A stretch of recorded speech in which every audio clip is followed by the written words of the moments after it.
John, do you have anything that you could share? Yeah, so our experience is a little bit different than that. Typically, our clients are large enterprises, and most often what happens is when we start engaging with them, they want to tell us about their Facebook strategy or how they're going about using Twitter, and start diving right into the measures, what they want to use. And typically what we have to do at that point is reel back and say, let's take a minute here to look at, help us to understand the big picture. Because typically whenever we do engagements with clients, we can't help them until we understand what their corporate goals are and what the big picture goals are.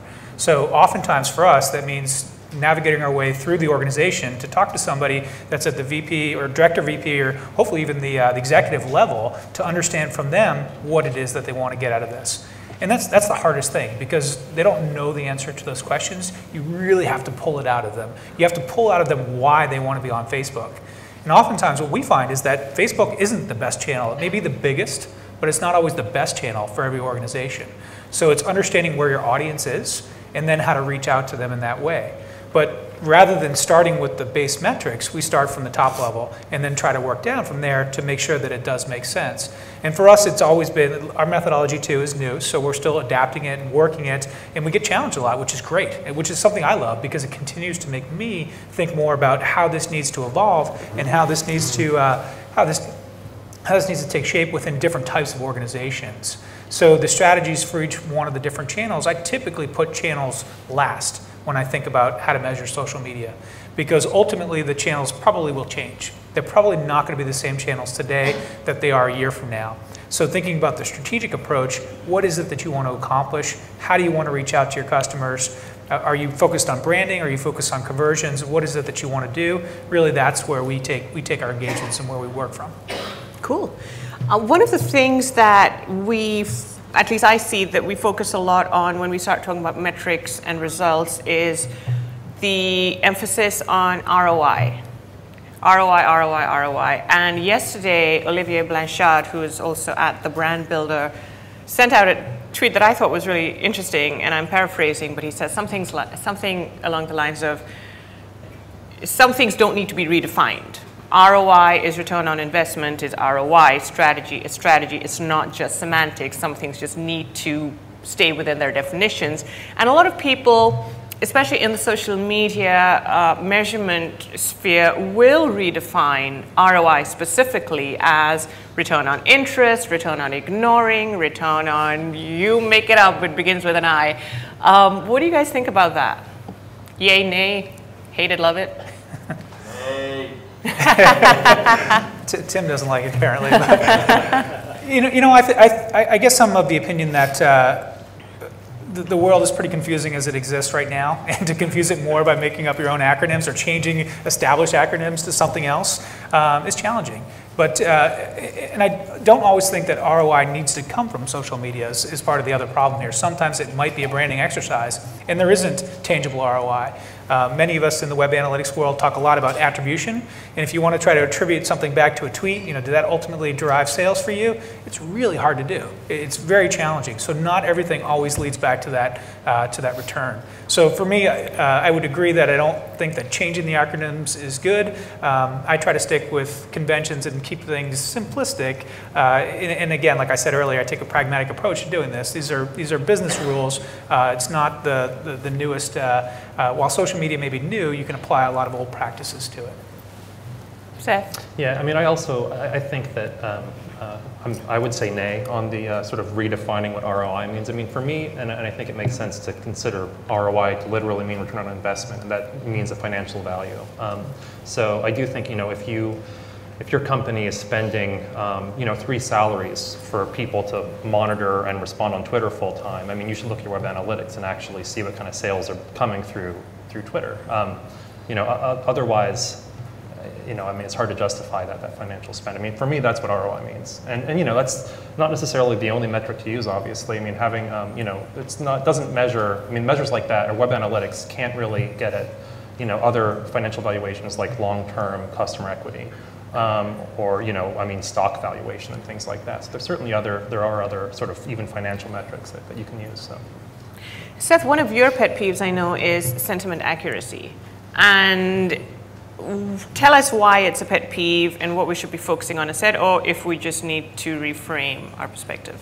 Yeah, I mean, I think it actually just, I would say that focusing on sentiment accuracy, especially in automated social media monitoring tools, it's something that should be reframed. So I think this is definitely like a dissenting opinion on sentiment accuracy, but I think there's something intrinsically wrong with calling it accuracy, because to say that a tool can detect sentiment with 80 or 90% accuracy assumes that sentiment is like a real thing, a physical property of the text, like word count or spelling, or something that you can say is there or not there. And that's just not true. Sentiment or emotion or affect or attitudes or evaluation or whatever you want to call it is something that actually exists in the reader. It's the reader's reaction, and it's literally their nervous system reacting to the text. If you want to actually calculate sentiment accuracy, you would need to essentially poll or interview the writer, as well as the entire audience that ever read the blog post or the tweet. And I think that some people think that that's just being argumentative, but I actually think it has really practical implications. One is that,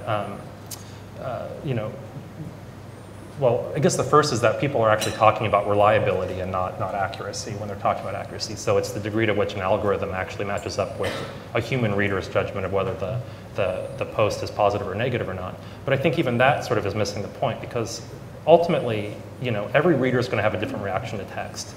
And I think that all sorts of research monitoring companies, not just the ones that focus on automated sentiment, but even the ones that have human analysts reading the coverage, need to sort of realize that different audiences are going to have different perspectives on a text. So, for a company, you want to look at what's the sentiment or what's the reaction that a customer is likely to have versus an investor, versus an employee, versus the employees at an acquisition target. There's so many different types of reactions that are going to take place. I think that companies can do a better job at calculating the sentiment or coming up with some sort of metric around sentiment from these different perspectives. John, when you walked us through your framework, you stressed, and since then, you stressed on the importance of really starting out with the end goals in mind and the strategy, and then figuring out what tools and what channels you're going to use. But a lot of people, when they are looking for measurement solutions or trying to figure out how to really assess the success of their endeavors, do go straight for the tools. So what are the kinds of things they should be looking for? Because, let's face it, in the real world, the boss is saying, well, I want you to look at A, B, C, D, and E and tell me what you think is best about them. What are the top 2 or 3 things that they should be looking for when they're assessing different solutions? A couple of things that they should definitely look for is some flexibility. And here I bring a lot of my web analytics baggage to social media. I've been reviewing web analytics vendors for a long time now. So what I expect from them, or what I see in them, I expect from social media vendors to some extent, and they're not there yet, frankly. Things like customizable metrics, your ability to build your own calculated metrics. I think that's something that should extend into social media. Companies are getting there a little bit at this point, but I don't think they're there yet. So what you have to look for is, if there's not the ability to customize metrics or build your own metrics, to make sure that the metrics you are interested in looking at are contained within that tool. Other things that I think are important within the tools today, one of the great things about social media technologies is that oftentimes there's workflow that's baked into them. So if you've got people dedicated to social media, or if you've got a smaller organization where lots of people are looking at social media, the ability to assign tasks, to actually task people and hold them accountable for specific social media activities, I think that's a great thing. And if you can use that effectively in an organization, it does a number of things. First of all, it prohibits people from competing or conflicting with one another internally when they answer different queries or respond to different social media things that go out in the marketplace. But it also gets everybody on the same page. And one thing that Web Analytics doesn't do is actually provide an action. Here's your action item. So-and-so, you follow up with this, make sure this customer gets the answers they need, and then make sure the rest of the marketplace understands. Those are a couple of things. I think also when you're talking to vendors, flexibility to grow. Ask them what's on their roadmaps. What are you doing today? What are you going to be doing tomorrow? Tell them about your organization's Seth mentioned earlier about people doing analysis. There's a lot of social media monitoring companies out there right now. TNS Symphony is one that hosts a whole team of analysts that are analyzing sentiment. They're looking at this.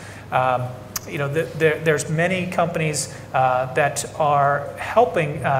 Alterian SM2 just acquired a company that does just that, services. They're doing analysis on the data. So if you've got a small team and you've only got a couple of people that can look at this, ask your vendors if they can help you in that regard and if they can offer some services.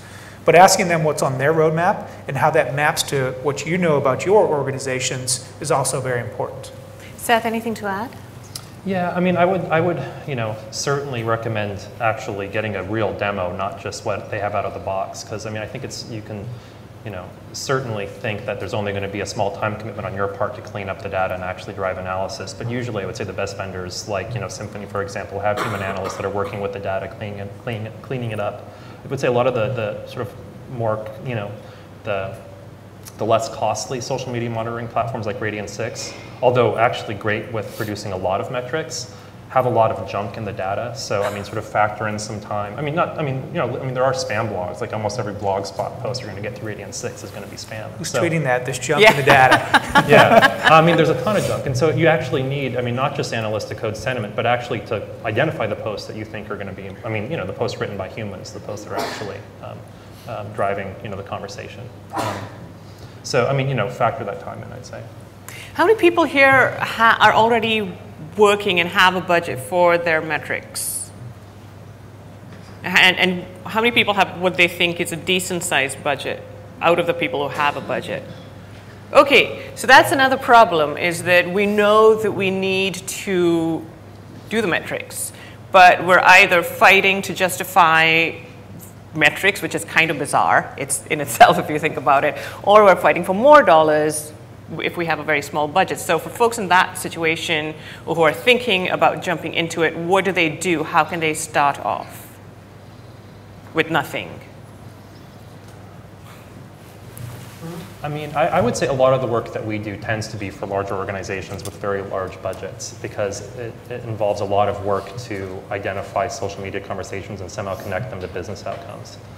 If you don't have a large budget and you only have like a couple hours a week, my recommendation, I guess, from a web analytics perspective, using web analytics to monitor social media, what I would do is just look at the referring URLs report from Google Analytics or the refers report from Site Catalyst. Just download that data, look at the top 50 refers on a regular basis, and actually look to see, whether or not there's any sort of social media sites that are driving traffic, or conversions for you that you weren't aware of, or even better yet, if you know you're spending money, like say you're sponsoring ZDNet blog posts and you don't see those blog posts driving traffic, then sort of you can reconsider, your strategy there. I that's a very simple, low time investment way to do it. What I would add to that is, if your budget challenged, you don't have money to dedicate to this, you have to get creative. That's really the only way to do it. There's free tools that are out there that can get you started.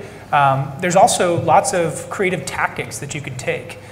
Simply pulling RSS feeds into Google Reader and then being able to parse that into Excel to see what the most common tweets are. That's one way. It's not going to cost you anything but your time, but start to build up a business case so that you can take it to your boss or take it to your manager and say, look at all this information that's being talked about about our organization, and nobody's responding to this. We are not challenging, or we are not responding in any way to these users that are talking about our brand and our company. So getting creative and looking, there's so much great information that's out on blogs right now. That's you can find it by simply being creative and understanding how to pull in data from the social sphere. That's one of the great things about social media right now, is that with website data, most of that data is locked inside your own walls. You need a site-side monitoring tool like Adobe or WebTrends or Core Metrics or IBM Now to be able to get that information out. You have to own those pages. But with social, by and large, that stuff's out there. And you should be able to bring that in using creative means to be able to understand what's happening. Use the free tools, use Excel. There's lots of ways to be able to get there. Thanks. Yeah, actually, there's one thing I would add to that. There's this sort of, I think, this myth that social media conversations are infinitely large and that there's thousands and tens of thousands of people writing about your brand. And that is true for some very large consumer-facing brands. But I would say for most of our clients, 80 to 90% of social media conversations are just repostings or retweets or regurgitated data that comes from a small set of influencers. And so if you don't have a lot of time, you can't monitor everything, but spend some time figuring out who those 50 or so really influential sites or bloggers or Twitter handles are, and just monitor them. I mean, set up your RSS feeds so you're just monitoring those guys, and sort of revisit that every now and then. But that, I think, can seriously cut down on the amount of spam blogs that you have to sort of filter through in your monitoring. That's great, thank you.